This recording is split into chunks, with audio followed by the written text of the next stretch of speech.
ነገሩ ሁሉ ድብልቅልቅ ነው ያለብኝ። ከሆስፒታል ከወጣሽ በኋላ ለተወሰኑ ቀናቶች እዛው አክሱም ጽዮን ቆየንና የወደቅሽበት ቦታ ሄደን ብዙ ጊዜ ተመላልሰን የሚያቅሽ ሰው እንዳለ ብንፈልግ ብናፈላልግ አጣን። በኋላ ይዤሽ ወደ ፖሊስ ጣቢያ ሄጄ ነገሩን በሙሉ አስረዳኋቸው። በኋላም ፖሊሶቹ ወስጄ እንዳሳድግሽ ፈቀዱልኝ። ከዛም በኋላ ይዤሽ ወደ ደሴ ተመለሱ። እና ቤተሰቦቼ አክሱም ነው የሚኖሩት ማለት ነው? አባ ማን ነው እሱ? አሮና ይሄ ሴጣን ስሙን ቄስ ጥራውና ደግሞ ስሙን ጠራሁት። አሮ ምን አደረገኝ? ቤት መጥቶ ነበር አይደል? አዎ መጥቶ ነበር። ምን ነው? እና ምን ብሎሽ ነው ሄደው? ማለት ምናሴ ምን ሊለኝ ይችላል? ሀና ለምን ትደብቂኛለሽ? ኧረ እኔ ምንም አልደበቅኩም። አሮ ምንም አላደረገኝም። ቆይ ምን ሊያደርግ ነበር የመጣው? እንዳልከው ለአባቴ መታከሚያ ገንዘብ ሊሰጠኝ ነበር፣ ግን ያሰበው አልተሳካ መሰለኝ። ሳይሰጠኝ ተመልሶ ሄደ። መሰለኝ ያልተሳካበት ምክንያት ምንድን ነው? እኔ እንጃ፣ ብቻ ገንዘቡ አልሞላለትም መሰለኝ። ቆይ ሀና ግን ምን አይነት ልብ ነው ያለሽ? ምን ነው? እሱ ሊያደርገው ሲያስብ ያላፈረበትን አንቺ እንዴት ትደብቅለታለሽ? ማለት ምናሴ አሮን ደውሎ ምን እንዳለች ነግሮኛል። ወይ ባለቤቱን ካልናቁ አጥሩን አይነቀንቁ ዋላ ያገሬ ሰው። ምን ማለት ነውማ? እንዴት ነው ባለጌ እንደዚህ የሚላት? እሱን እኔ አላወቅኩም። ይሄማ የደፈረው ሀናን ሳይሆን እኛ ነው። ድጋሚ ዝሽ ቤት ይምጣና በፖሊስ ነው ማስጠፈንገው። አሁንማ እኔም እንዳትመጣ ስላልኩት አይመጣም። እንዴ ቆይ ይሄ ሁሉ ነገር ሲፈጠር እናንተ የት ሄዳችሁ ነው? እንደው ምን ይኩን ያግዝሻል ብዬ ጣጣ ውስጥ ያስገባዋት እና ልቧን ሰብሮ ከፍቷት ነው አይቀረችው። ትናንትና ሳያት ግን እንደዛ አልመሰለኝም ነበር። በጣም ተረጋግታ ነበር። ሴት ልጅ አይደለች? ችግሯን ሁሉ በእንባዋ ደብቀው ነው የሚሆነው። እና ምን ይሻላልማ? እስኪ ዛሬ እናያትና። ምን ሆነሻል ልጄ? ንገረኝ እስኪ። አይ ዝም ብዬ ነው። አንዬ እኔ ልጄን አውቃታለሁ። ምንም ሳትሆን ይሄን ያህል አትጨነቅም። አይ ኮሌጁ ክፍያ ካልከፈልሽ የትምህርት መረጃሽን አንሰጥም ስላሉኝ ትንሽ ሀሳብ ገብቶኝ ነው። በዛ ላይ ደግሞ የምንሰራበት መስሪያ ቤት ማስረጃሽን ካላመጣሽ እድገት አንሰጥሽም ብለውኛል። ታዲያ ይሄ ምኑ ያስጨንቃል አንዬ? እንዴ ማለት አባዬ ገንዘቡ ከየት ይመጣል? ቦታው የተሸጠበት ገንዘብ አለ አይደለም እንዴ? እንዴ አባ እንደሱ አይሆንም። ቦታው የተሸጠው እኮ ለአንተ ሕክምና ነው። አንዬ አንቺ የትምህርት መረጃሽን ተቀብለሽ ስራ ጀምረሽ ታሳክሚኛለሽ። እኔ ገና ለገና ልዳን አልዳን ሳላውቅ ለምንድን ነው የምቀድመው? አንቺ ቅደም እንጂ። አባዬ እንደሱ አትበለኝ። በቃ ሕክምናን ትጀምራለህ። ይኸውልሽ እግዚአብሔር ይመስገን በጧት ተነስተሻል። ታዲያ ምን ላድርግ? እኔ ካልተነሳው ቁርሱ ማን ይሰራዋል? እንዴ ሀና ዛሬ ማትመጣም ማለት ነው? እኔ ምን አውቃለሁ ልጅ። ጠብቀናት ከቀረሽ ሳንበላልን ሁሉ። እንደሱ ማለቴ ሳይሆን እሺ እማዬ ምን እናደርግ? እኔ እንጃ፣ እኔም ግራ ገብቶኛል። ዛሬ ስልኳን ሞክረሽው ነበር? አዎ ከመነሳቴ በፊት እኮ እየሞከርኩላት ነበር፣ ግን ስልኳ አይሰራም። ለዛ እኮ ነው አሁን እዚህ ኪችን ገብቼ የምሰራው። እሺ ቆይ አሁን ምን እንደሆነች ራሱ ለማወቅ በምንድን ነው የምናገኛት? እንዴ ቆይ አንተ ይሄን ያህል ለምን ተጨነክላት? እንዴ እማዬ ቆይ ለምን ደግሞ አልጨነቁ? አንቺ እዚህ ባልነበርሽበት ጊዜ እኮ እሷ ነች እንደ እናት ሆና ስትከባከብኝ የነበረው። ለማንኛውም አንተ አትጨነቅ፣ እንጠብቃትና ካልመጣች ደላላው ጋር ደውዬ ቤቷ የት እንደሆነ ጠይቀዋለሁ። ጥሩ ሀሳብ ነው እማዬ። ደላላው የተፈጠረውን ነገር ሊያውቅ ይችላል። በቃ አንተ ሂድ ተጣጠብ፣ እኔ ቁርሱን ቶሎ ልስራልህ። እሺ እማዬ። እሺ ከፋሽ በመምጣቴ ደስ አላለሽም እንዴ? አረ በጣም ደስ ብሎኛል።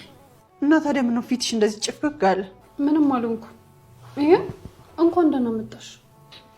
እንኳን ደህና ቆየሽ። ምን ነው ቤቱ ጭር አለ? ሀና የለችም እንዴ?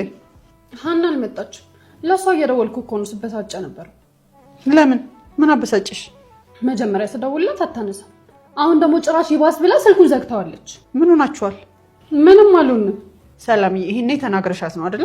እኔን ሁሌ ተናጋሪ አድርገሽ ነው አይደል የምታስቢኝ? ለማንኛውም ከመንገድ ነው የመጣሽው። ግቢና አረፍ በይ። በቃ እሺ። ሻንጣዎቼ መኪና ውስጥ ነው ያሉት። እነሱን ላምጣና አንደኛዬን አረፍ እላለሁ።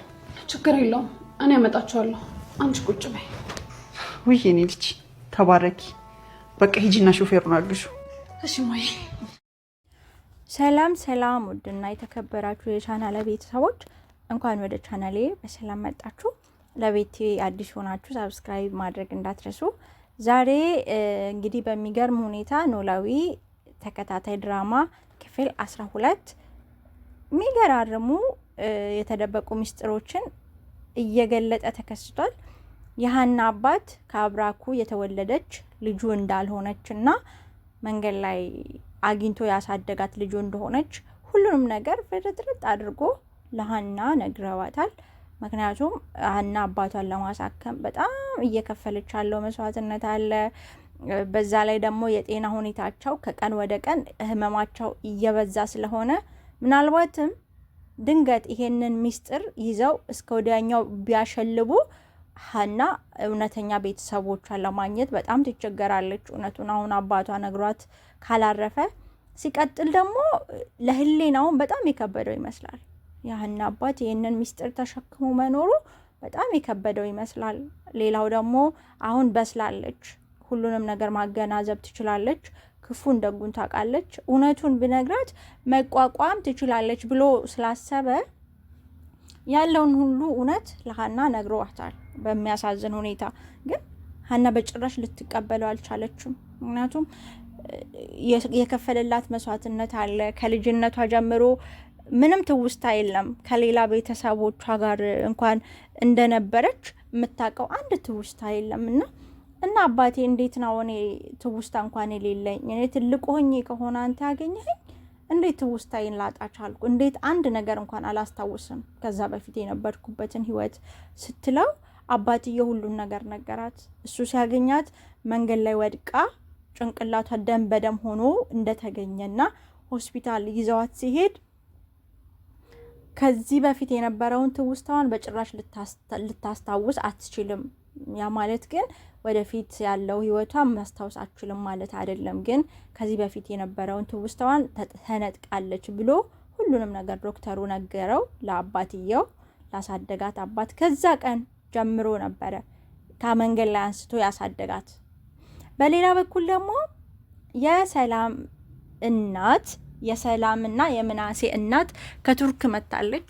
ምንም እንኳን ሰላም ደስተኛ ባትሆንም ያው ምንም ማድረግ አትችልም። እየተመነቃቀረችባትም ቢሆን እናቷን አስተናግዳታለች፣ ተቀብላታለች። ግን በሚገርም ሁኔታ ሀና የምናሴ እህት ናት። ሀና የሰላም እህት ናት። ምክንያቱም በጣም ተመሳሳይ ታሪክ ነው እዛ ቤት እየተካሄደ ያለው።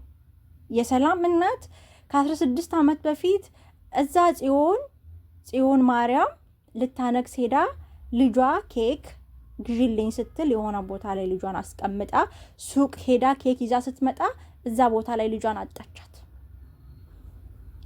ከዛ ብትፈልግ ብታለቅስ ብታጠያይቅ በቃ ማንም ሊሰማት አልቻለም።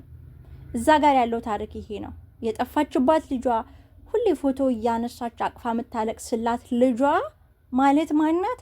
ሀና ናት።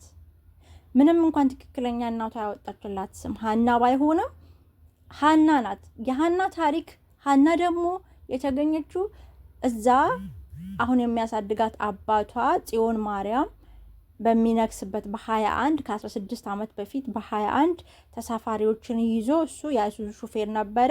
ለስራ እዛ በሄደበት ቦታ ነው ሀናን ከመንገድ ላይ ያገኛት። ያ ማለት ብዙ ታሪኮች እየተገጣጠሙ ያሉት ሀና የምናሴ እና የሰላም እህት እንደሆነች ነው ታሪኮች እያመዘኑ ያሉት። ምክንያቱም አንድ ምናሴ ሆዱ ነግሮታል። እናቷም በጣም ትባባላታለች፣ ታዝንላታለች። እና ዞሮ ዞሮ መጨረሻው ምን ይሆን?